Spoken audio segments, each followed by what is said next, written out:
Oiê, eu sou Mariana Fontoura, a cabeça e as mãos por trás do Maricota. E como você já deve saber, aos domingos a gente não vê receitas, nem dicas ou truques, porque é dia da nossa conversa, nosso papo de amigos sobre assuntos que não estão assim diretamente relacionados aos fios e às agulhas, mas ainda assim tem tudo a ver com o crochetar. Porque tem coisas que precisam ser ditas para que a gente possa crescer pessoal e profissionalmente. E se eu te disser que eu gosto quando a linha é nossa?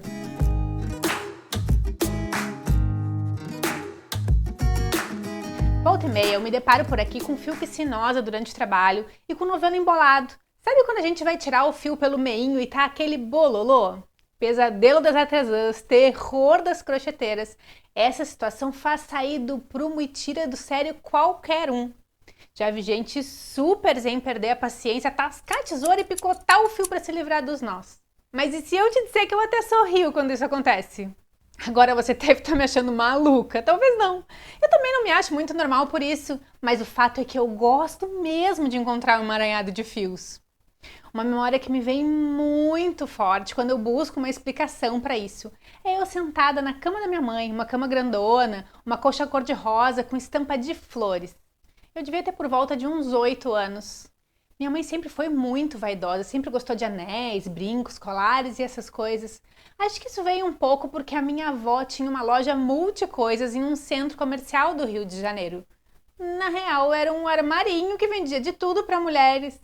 Cara, olha que louco! Minha avó tinha um armarinho só agora que eu parei para te contar, que eu me dei conta disso, muito louco.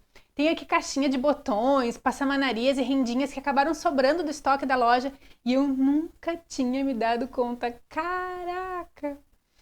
Mas enfim, passado o meu momento revelação, minha mãe sempre teve muitos colares e correntes, um monte eram da loja da avó, e eu amava ficar no meio daquilo tudo, ouvir as histórias, experimentar cada um deles. Naquela época não era comum se ter aqueles organizadores em que as joias e bijus ficam tudo expostas assim, bonitinhas. Ela até colocou uns preguinhos assim por dentro da porta do guarda-roupa para pendurar os mais volumosos, mas a maioria era guardada em porta-joias, que na realidade eram um monte de potinhos bonitinhos. Ela tinha uma porção deles. O fato é que quando ela ia se arrumar, ela colocava os potinhos em cima da cama e acabava virando tudo para encontrar o que ela queria. E eu fazia festa experimentando tudo. Ela, lógico, já me pedia para ajudar a separar e organizar para mais tarde colocar no lugar. E um dia, eu me lembro bem, ela ficou bem incomodada, chateada mesmo, porque uma das correntinhas que ela queria usar estava toda enosada. Pensa num trem cheio de nó! Era um colarzinho de ouro daqueles bem fininhos que ela gostava de usar com um pingente que representava eu e os meus irmãos. Aquele de bonequinho, sabe? Mas eu sei que diante da tristeza da minha mãe, eu decidi silenciosamente que ia conseguir desfazer aquele emaranhado para que ela pudesse, enfim, usar a tal corrente. Não falei nada, só fiquei ali, focada e decidida a recuperar a correntinha enquanto ela terminava de se arrumar. O engraçado é que eu não falei nada porque a minha vontade era grande. Mas no fundo eu sabia que podia não dar certo. Até porque eu tinha visto a minha mãe, aquela que fazia tudo até consertar a fiação elétrica, tentar e não conseguir. Mas eu estava decidida a recuperar o colar. Eu entrei numa espécie de transe, só o que importava e só o que eu via naquele momento eram os caminhos que a correntinha fazia. Sabe, tipo,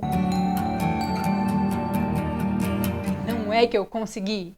Gente, foi muito recompensadora a alegria da minha mãe ao ver que eu tinha desfeito todo aquele emaranhado e a admiração dela pela minha dedicação. A partir dali, eu virei a desatadora de nós oficial da casa e fazia com prazer. Era fácil? Claro que não, dá um trabalhão, mas é recompensador.